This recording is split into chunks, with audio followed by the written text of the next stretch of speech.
Okay, I'm the Bishop of the Moon. Just want to set that clear. And I have an image of it. Whoa. And I'll make sure we send this. Bishop of the Moon. Bishop of And I can the explain Moon. to you why. So this is my question. Doesn't look like this is Star my Wars at all. responsibility. The United States was...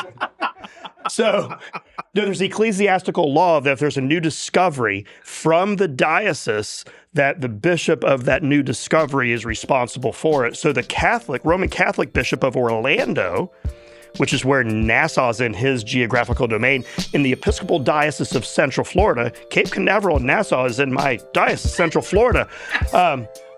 I am the Bishop of the Moon. So is the Roman Catholic bishop. And if there's a Lutheran dude, and Bishop Suarez is the Lutheran Bishop of the Moon. So we're good. We got it covered.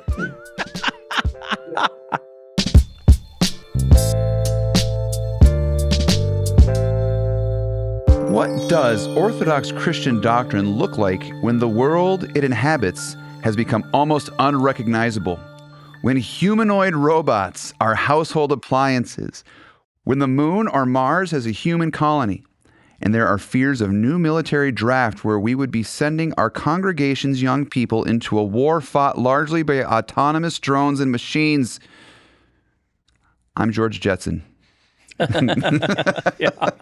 I'm Bob Hiller, a Lutheran pastor, and today on White Horse Inn, I am joined by our usual host, Reformed Professor Michael Horton, Baptist Theology Professor and Pastor Walter Strickland, and Justin Holcomb, Episcopal Bishop and Professor at Reformed Theological Seminary.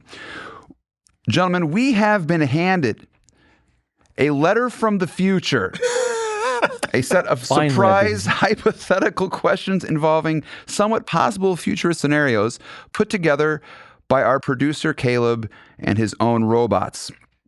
We've never seen these before, so what we're going to do is think through them in real time and imagine what challenges in pastoral ministry and theology might face as in the not too distant future. So what we're going to do is we're going to put this in like a thing to sit for the next 80 years, and then in 2100 they're going to capsule. Thank you. That's what you call it, a capsule, or a thing, or a thing. I got nothing. I mean, this is about pastoral care, theology in the future, but this is also telling us a lot about Caleb. It is. That's true. We're going to learn a lot about producer Caleb. Say that now before we read the question. Right. All right. So here is the first hypothetical question. The year is 2075. These are going to be really bleak, aren't they? Okay, here we go. We're all dead. I'm dead, at least. No, Walter, he'll be. Look at this guy. Yeah. He's going to live until he's Be in his prime. 2112. In the year 2075, decades of declining birth rates, secularization, and church consolidation have reshaped the American Protestant landscape beyond recognition. Non-denominational churches now represent 80% of all Protestant Christians in the United States. A handful of mega church networks, some with 200 to 400 campus locations. We call those denominations, never mind, have effectively become ecclesiastical monopolies. Again, never mind. Absorbing smaller independent congregations the way Amazon absorbs retail. These networks are led by celebrity pastors, CEOs, whose theological accountability to any confessional standard or broader church body is at best informal.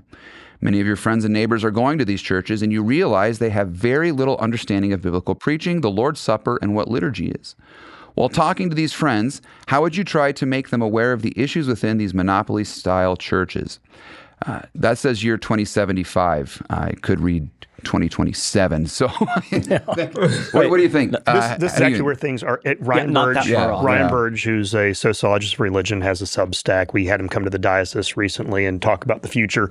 This is actually where the numbers are going. Yeah. And so just the highlight of knowing the future. But I just heard on NPR this morning, 25% decline in birth rates this year. Yeah.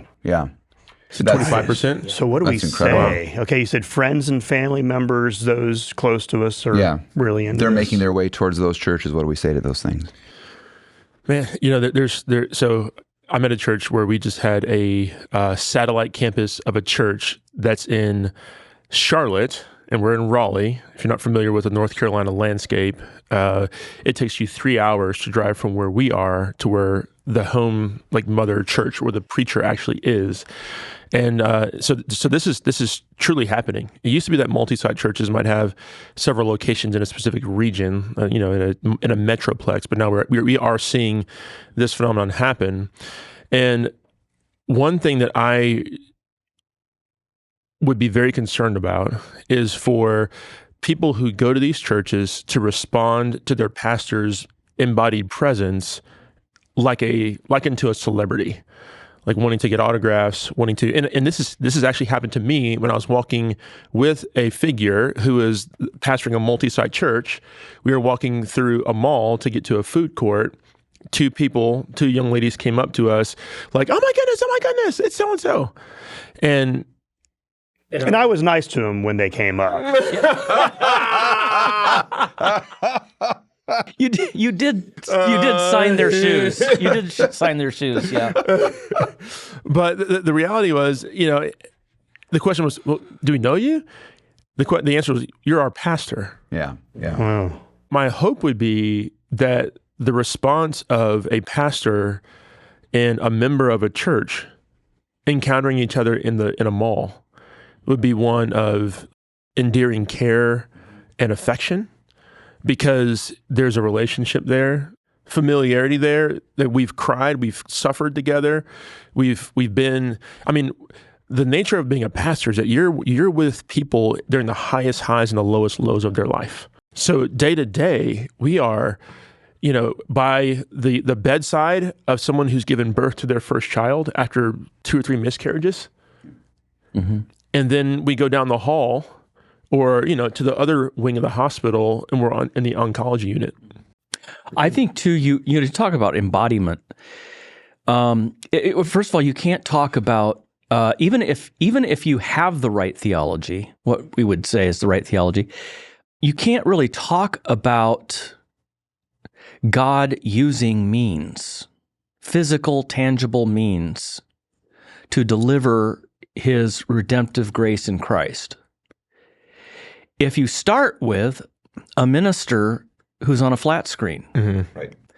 I mean, this is the thing where it's the medium is the message. So now, you have basically a view of ministry as delivering talks, Yep. which is totally different from the proclamation of the word, where we're in the midst of God as he's addressing us. Now we're in front of a screen, not God speaking in the midst of us, but a preacher up on a screen giving us a data download of ideas. And that distance between clergy and laity is reminiscent of the divide that we saw in the Catholic Church. A prior to the screen Reformation. between them. Yeah, exactly. I'd want to have this. I'd ask the people, which is the question is saying, is what do you say? I've always found I wouldn't have to cite Louis Berkhoff to them, but Louis Berkhoff does this great thing about church in his systematic theology. He just looks at scripture and says, how's the word church used? And he goes all the way from sometimes it's this one community of these 10 people or whatever. And then you have the church in an area. Then you have the church in a region. Then you have the church of all the people in the world at that time. Then you have the universal church. So there's just like, what is church? And to have such a reductionistic definition of church, of either the one church that someone goes to or the diocese or, whatever, like it contracts and it expands. Having people think through, what do you mean by church? What does the Bible say when it says church? And then the other things are, what are the basic marks of a church? I think you go back to the basics of, is the gospel preached, the word rightly divided? Are the sacraments administered rightly?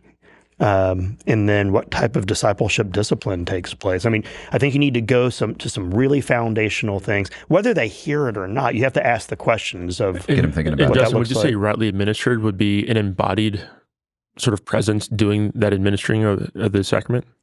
there's no other way you can do it. Jesus, I mean, Jesus I'm was saying, there. like, yes, I'm Jesus agreeing. was I'm there just with like, them in the upper room saying, take and eat. Yeah. I mean, and I would say that because not like a hey in whatever place you're doing. Because I've seen some practice in these mega church multi-site contexts where there's the elements up front, and then somebody on a screen as a show of unity calls for people to go up and do intinction or just to take it easy and so forth. I love Calvin's line about the medieval church. It's theater, it's not church. Right. And he says, I love this. He says, Jesus said, take and drink, not take and watch. Right. Well, and there's a big conversation in our synod right now when you're doing online words of institution for the Lord's Supper because someone's at home, you suddenly reduce the words to just sort of the magic words, and any element that suddenly hears the words changes. Like it gets, you start Why asking would some really anyone come to strange church? questions. Yeah. Why would anyone, Yeah. if you're basically watching most of it on a screen anyway, why would I get dressed and take a shower? It's a step toward. So, some friends of mine who go to a church where they watch the preaching of the word on the screen, the husband said, "Well, yeah, we did church today, but just from our living room, because there's a half step towards that if you're watching your preacher on a screen anyway, and so gathering with the body just becomes less consequential."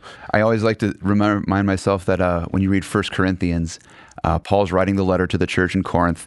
Corinth is meeting in a small house of probably, 30 people. It's all very intimate. And when he's calling people out for their sins, he's like, you stop doing this. Like, they're right there. Mm-hmm. I mean, it's a very intimate, people are together very closely. The preacher knows the people by name. He's calling them out. He's speaking to them in love and mercy and law and gospel and all this with a very embodied conversation. Very good. Okay, second hypothetical question. The year is 2039.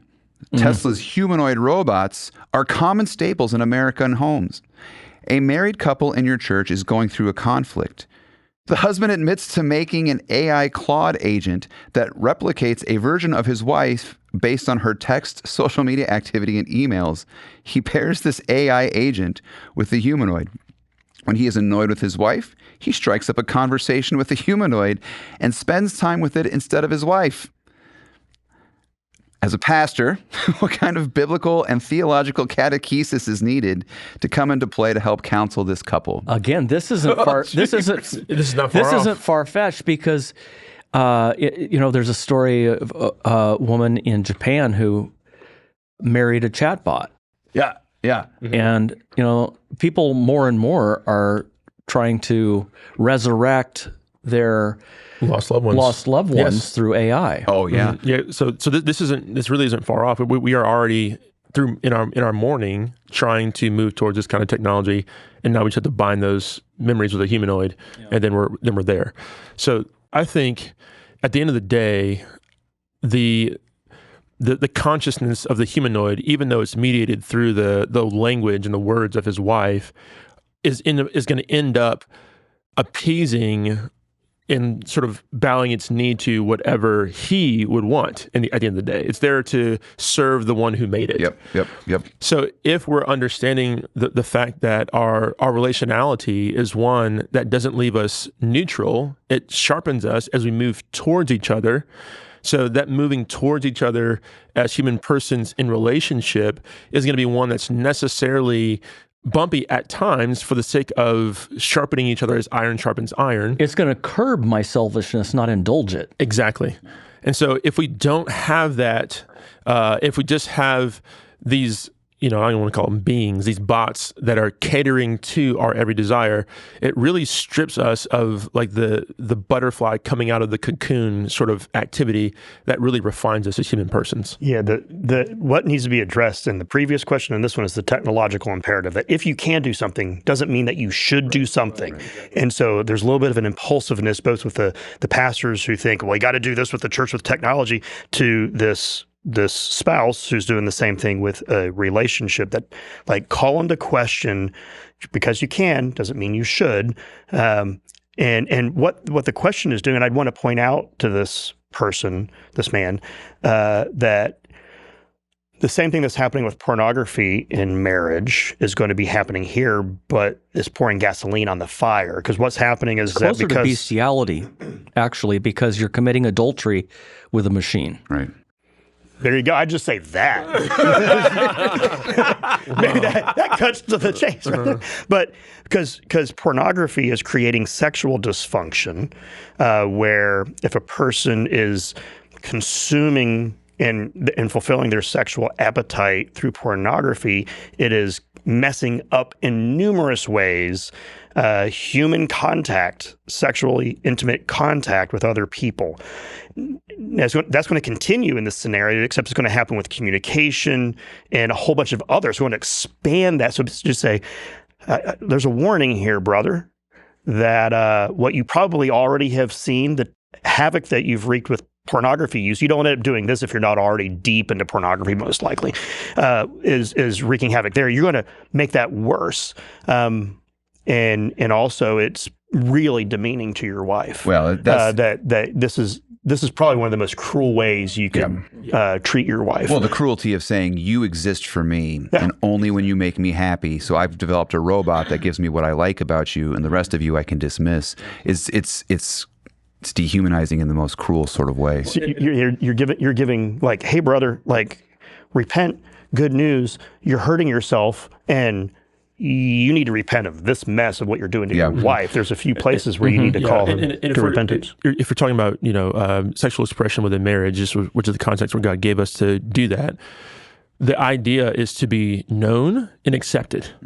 So that's the undergirding of what it means for sexual expression. To warts and all, you're known, but you're also accepted, which is the sort of capstone of being emotionally, relationally, spiritually, sort of fully unveiled to another person.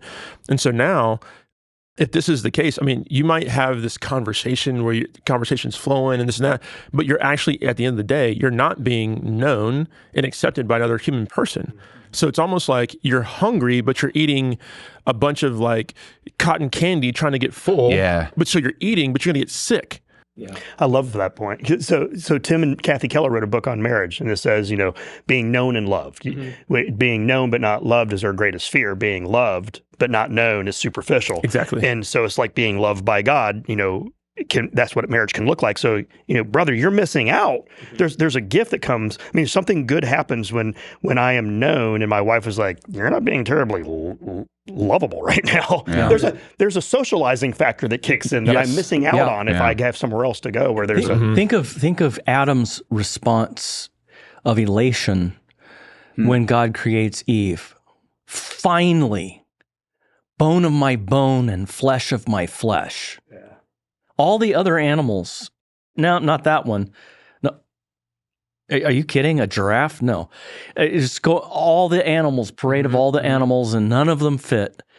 But here's one who fits, and she is perfect. She is perfect. Bone of my bone, flesh of my flesh. That machine is not bone of your bone and flesh of your flesh. No. And the only reason why he would go to the machine is out of frustration. Yeah. So in that, it's already an admission that there's better for you out there. But this is just, I guess I'll just take this humanoid. It's the logic of idolatry that you have the living God who wants to make promises. We're like, no, not that. I want to cut down this tree, stick it in the fire, and I'll worship that thing. And the ridiculousness of what idolatry is doing is replacing awesome with piddly, and like another human being who can actually love you and know you versus this thing that reflects back to you yourself. It's the curved inward sickness, it's solipsism. The year is 2072. NASA and a private consortium have established a permanent lunar colony of roughly 2,000 residents, engineers, scientists, and their families. Oh, guys, I already got this one, but go ahead. All right, from this outpost, I got this. NASA is routinely sending research teams to Mars. A small community of Christians on the lunar colony has been meeting regularly for worship, and their exploration has generated a set of questions that few theologians and pastors have ever had to answer before. Families are starting to have children in the colony. The colony has developed its own microculture, its own stresses, and its own emerging ethical questions, including how lunar-born humans relate to concepts like dominion over the earth when they have never been on Earth. Is humanity becoming an interplanetary species simply a matter of geography, or does it fundamentally change how we read things like the creation mandate? And what might a church's responsibility and oversight look like on such a colony? I think Caleb needs to write science fiction. Yeah, Definitely. agreed. That'd be awesome. Okay, I'm the bishop of the moon. Just want to step that clear. And I have an image of it. Whoa. And I'll make sure we send this. Bishop Yeah. of the moon. Bishop, And I can explain to you why. So this is my question. doesn't look like this is Star my Wars at all. responsibility. the United States was. So there's ecclesiastical law that if there's a new discovery from the diocese, that the bishop of that new discovery is responsible for it. So the Roman Catholic bishop of Orlando, which is where Nassau's in his geographical domain, in the Episcopal Diocese of Central Florida, Cape Canaveral and Nassau is in my diocese, Central Florida. I am the bishop of the moon. So is the Roman Catholic bishop. And if there's a Lutheran dude, and Bishop Suarez is the Lutheran bishop of the moon. So we're good. We got it covered. So if y'all want to come on in, join me. So what do you- Go ahead. Do you have a liturgy for these things then? I will make one. What is dominion over the earth have to do with the moon? Yeah, that's Right? interesting. Yeah. You kind of think. I think like, Lewis actually does deal with this, doesn't he? C.S. Lewis says, like, if we find life on other planets, what does that mean about Christ and redemption and all this? And I think Lewis says, part of creation, Christ's death and resurrection redeems them as well. And so, do we evangelize them? Yeah, probably. Yeah, it's- Yeah, so obviously that's my take is that creation is all that God created. If Yeah, anywhere in the the solar Earth system, even is not a. It's not as if the biblical writers are thinking in terms of other planets and interstellar exploration. I mean, wouldn't Earth just kind of be, this is the planet we know? Yeah. yeah. It's like the dirt. Yeah.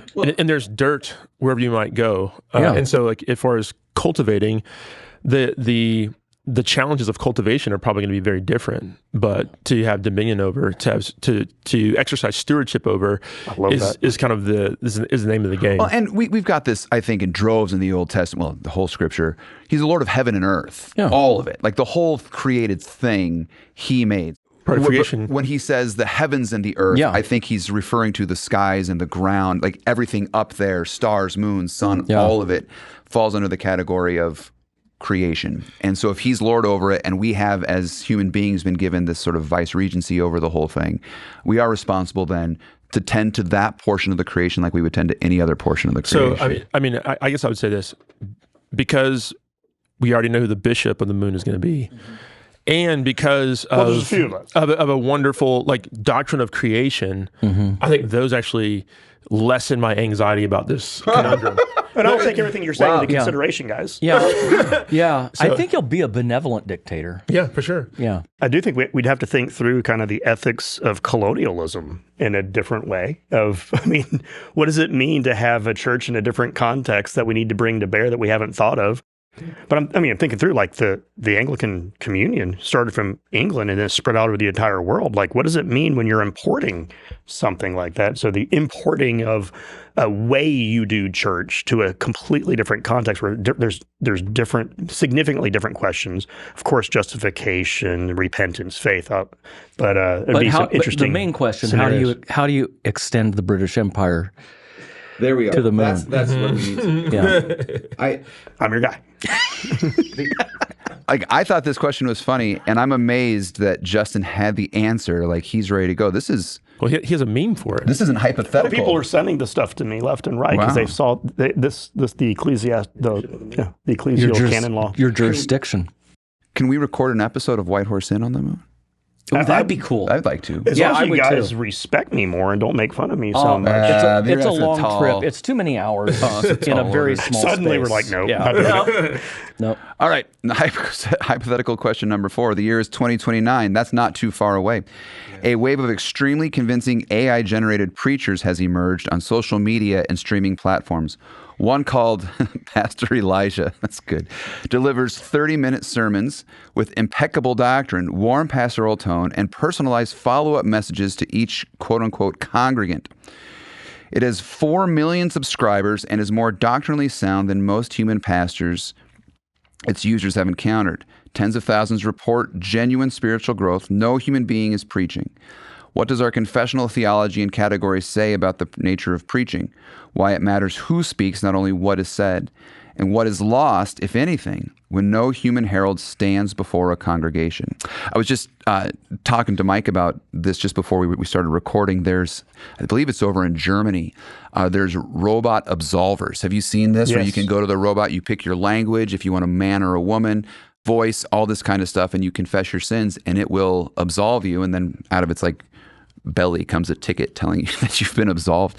But is that a legit absolution? Because the words were there. It's just that they were spoken by a digital response program and not by a human being of flesh and blood. What do you do with all of that? I mean, this is legitly. I think happening. Romans 10. Yeah. Right? I mean, that's one place where I would start. The logic of the Apostle Paul is don't climb up.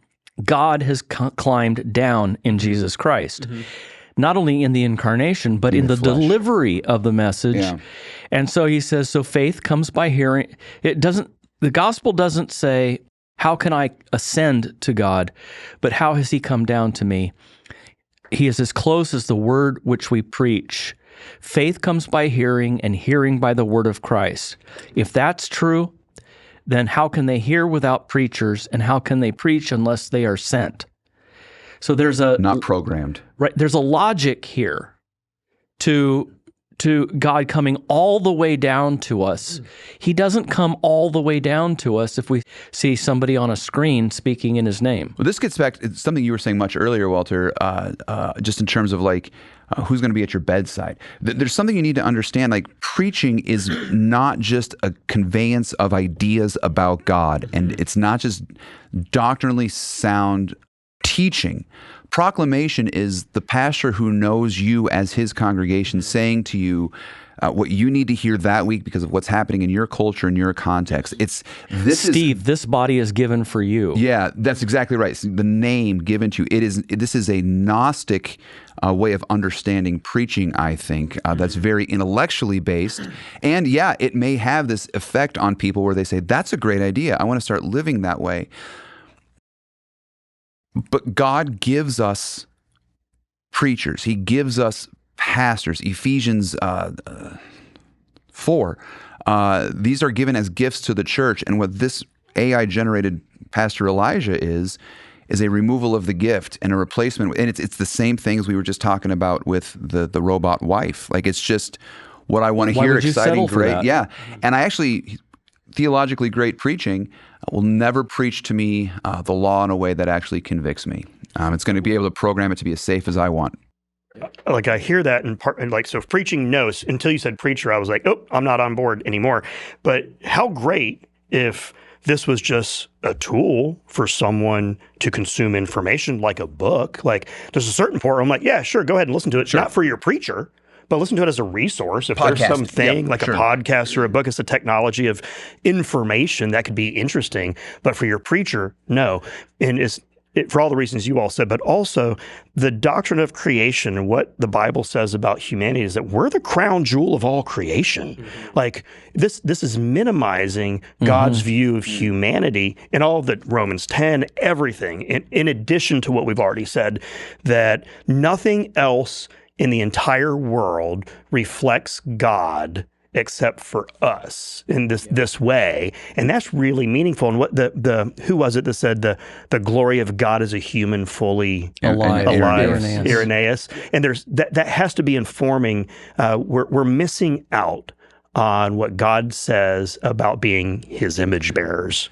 So right now I'm preparing a sermon in 1 Thessalonians chapter 4, the second half. And I know that there's going to be people in that room who have terminal cancer diagnoses. And so and our body knows these people. We've walked alongside them. We've taken meals to their houses. So when we're conveying the good news of the gospel and the hope of resurrection to them, we all know the gravity of what's going on in that room. Everyone is going to know exactly where they're seated because our hearts are broken, but we have victory. We don't grieve or anticipate our grief as those who are without hope. Right. And so Pastor Elijah, as winsome as he might be, if we can even give him, I'll call him a he. Yeah. But there's no way that sort of relevance of the gospel in the moment of a life of a church can be conveyed in a way that is so palatable, and then you take the supper together right after that, led by so there's so much. So we're very Gnostic as a culture, and we just think to have information is to do it right, is to get it right. Is there a way? I might be going off. I might be out of line with this, but is it proper to speak of impeccable doctrine that is outside of the preached context? That's exactly what I was thinking. Actually, if doctrine isn't pastorally being applied, it's just ideas about God. So I was thinking about that too, Bob. I think you're exactly right, because the way that our practice has to be informed by good doctrine. So so that's in contradiction to the aim of good doctrine. Yeah. So I would say that it's a contradiction of what ought to be. Therefore, his doctrine is not impeccable because he's not living out the implications of the doctrine he's proclaiming. I know this is a different question, but there's aims. He says theology is the application of doctrine to the life, and then there's other schools of thought about what doctrine is. So I do think impeccable, clear doctrine doesn't need to be only applied to life. You can say true things that are actually accurate without it having to be I don't know what you mean by applied, but there's different ways.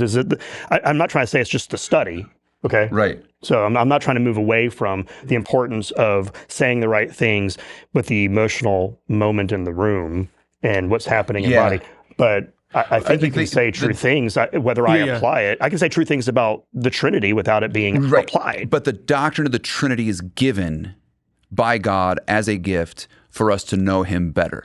It's not given so that we can dissect God and figure out how Trinities work. But it's also just reality. It's reality. But it's reality. See, this is where I think I'm not sure I want to make such a clean break between reality and application of what's true. Like, since it's reality, it matters to me personally. Sure. And it needs to be personally given to me. It matters to my congregation, and it needs to be given to my congregation in a particular way in that particular place. So you can have we have dogmatic textbooks, right? Those dogmatic textbooks are correct doctrine, but they're given for the sake of the life of the people that I'm giving them to. They shouldn't exist up on a shelf as an idea, but it's an idea that is shaping and forming and impacting. And it's not just shaming or forping.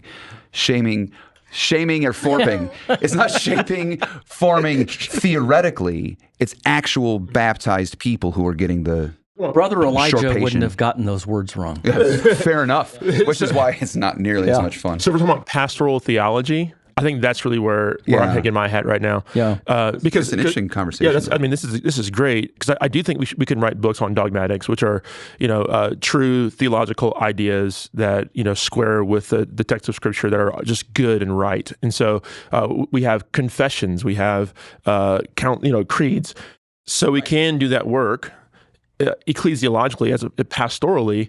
And so if this person's calling himself a pastor, that's where the tension is for me. Oh, yeah. I think too. I've been doing a lot of research on this for my third volume, the last couple chapters on transhumanism. I am really amazed at how many philosophers, psychologists, and engineers and tech bros in Silicon Valley are all on the same page that what makes for consciousness? When will a chatbot be conscious? When will AI have consciousness? What is consciousness? It's just raging, the question of what is the self? What is consciousness? And there is the view that has a very clear edge here is panpsychism, that there is universal mind, like a supercomputer, and we're all plugged into it, and we can upload our consciousness. And the thing is, they call them the future, our future descendants, mind children. So everything is about the mind. Everything is, your consciousness is, in order to have consciousness, you have to have memories, and you have to have qualia of experience. You have to have some subjective experience of the world. That's what they're saying. Those qualia and memories have nothing to do with the body. Right. In fact, they talk about the body as, a bag of water and bone, and that our biological bodies are frail, fragile, poorly built, poorly designed, and we're going to finally get rid of these bodies and become immortal. But what becomes immortal is your mind. And it is one of the most Gnostic things that I've seen. So now we are, I think, as Christians in a similar situation to the 2nd century church father Irenaeus and the church in that day. Really, Gnosticism is such a great heresy today that now we see it even in the sphere of technology. That is terrifying. All right. I'm going to move on to the next one if you're ready. Or if you're not ready, because I'm not ready for any of this stuff. The year is 2047. Tensions between the U.S. and China over Taiwan have escalated into open conflict. Many are speculating that the Congress may reinstate the draft for the first time since Vietnam. Young men, and for the first time young women in your congregation are worried about receiving conscription notices. Several are conscientious objectors. Others are eager to serve, but wrestling with just war categories applied to a conflict involving cyber warfare, autonomous drone swarms, and AI-targeted strikes where no human pulls the trigger.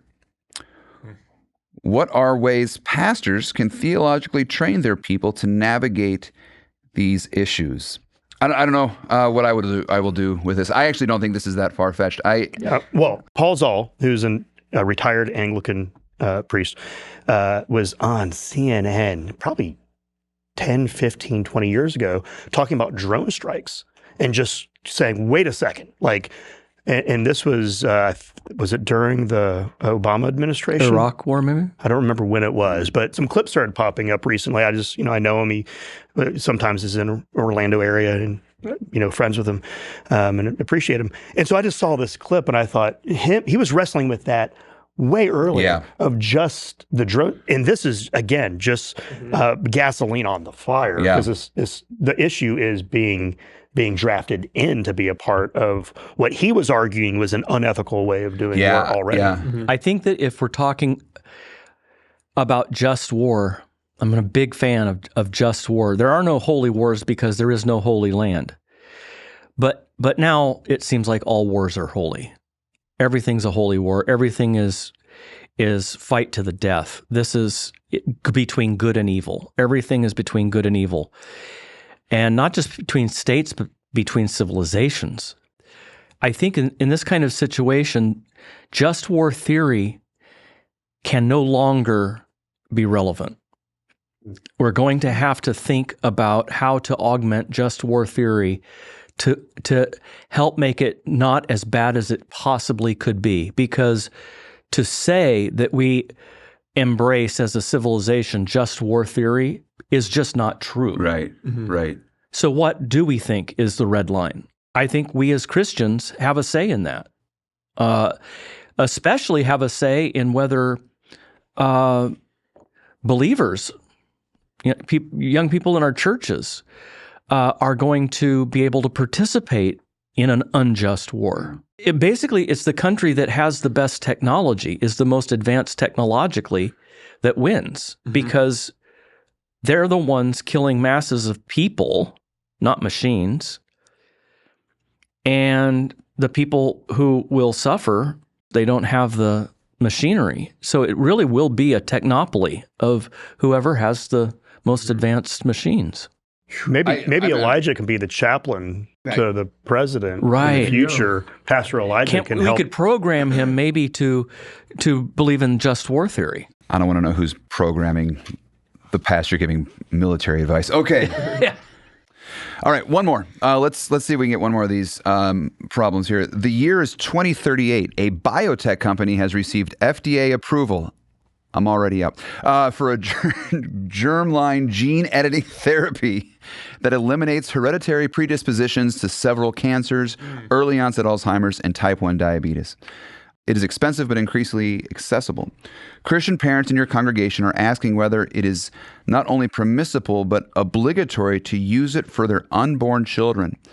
Others are troubled but can't articulate why. How does a theology of creation, human finitude, and providence shape the church's guidance here? And where is the line between healing and re-engineering humanity?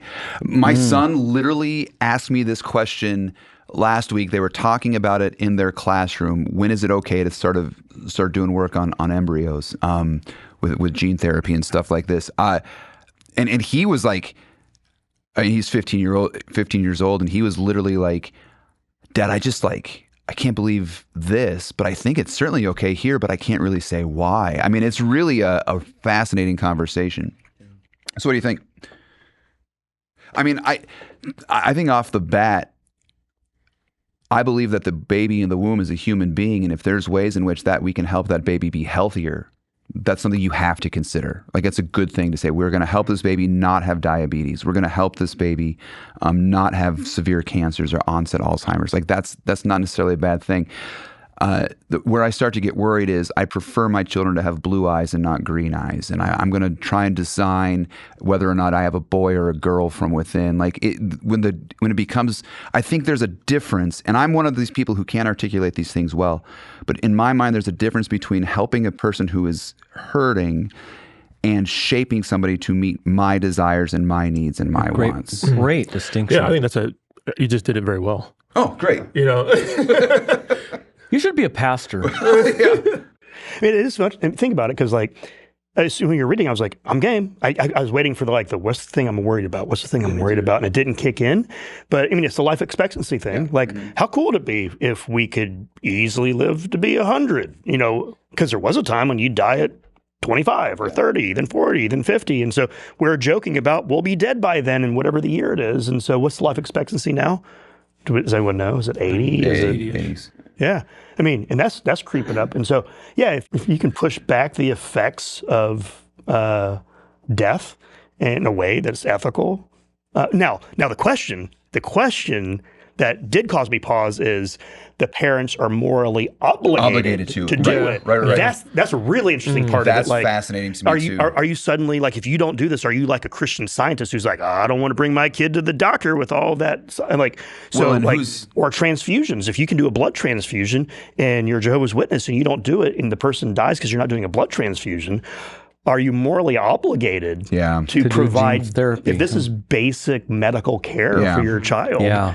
I'm leaning toward, I don't know, but I'm leaning that way. My concern is always who's obligating me to it, I guess. That's kind of my concern. Yeah. Well, I think, I don't want to question the question. But Yeah, so I would say I'm definitely leaning to where you guys are. And as I was wondering, like, who's going to bring up the objection to all this that I'm going to actually say, oh, yeah, that's it. But it hasn't come yet. Yeah. But I do like the distinction that you've made, Bob, between sort of engineering a person to our desires versus the flourishing of the individual. One thing that I would be very careful of pastorally is to affirm, we should do all that we can for a human person to flourish, but I also wouldn't want to get us into assuming that our finality is not a reality either. Yeah. So you're just extending years. You're not. Exactly. So, and either way, if we get to 80 or if we get to 100, this life is but a vapor. And so that doesn't excuse us for having to deal with, eternal things as well. So, I mean, I think what I would want to say is like, yes, I mean, if this is a means of helping that child to flourish, but let's not forget that, this world, the way it is right now, is not our home. And there's only one way to participate in that kingdom reality, which is through Christ. My concern also is how do we figure out these things work and who's deciding that they're going to run experiments on the baby in their womb and that I mean, what are the chances of death? Yeah, ethical ways of making these discoveries are always a fascinating question. The other thing I think is interesting in the question is it's expensive but increasingly accessible. And then if it's obligatory, are we in the church raising funds to help those people who do need this sort of thing? I mean, then we can help them have those children, or is it only going to be the sort of select few who have the money who are able to do this? I mean, A lot of stuff around this one. That's a fascinating question, though. But I mean, just on if we've got the ability to help children in the womb thrive, I think there's a difference between saying we're extending life and we're helping a baby in the womb thrive upon birth. I think that's a positive thing. I remember when Stephanie was pregnant and we went and they were like, well, there's this like 40-some% chance of some kind of disease your daughter might have. Do you want to keep it? And Steph's like, is that a real question? Like, are we having this? Yeah. And that's like a normalized thing. This eliminates that kind of a conversation and says, here's the options you have for your child, like the type of medicine we can give to your child to help the child survive. So it could be used in a positive way there. You know, it's fun. These questions are really weird and actually not all that different from certain things we're asking right now. The only question is, how do we get Justin to the moon? So thank you all for listening, and thank you, Justin, for taking care of the moon.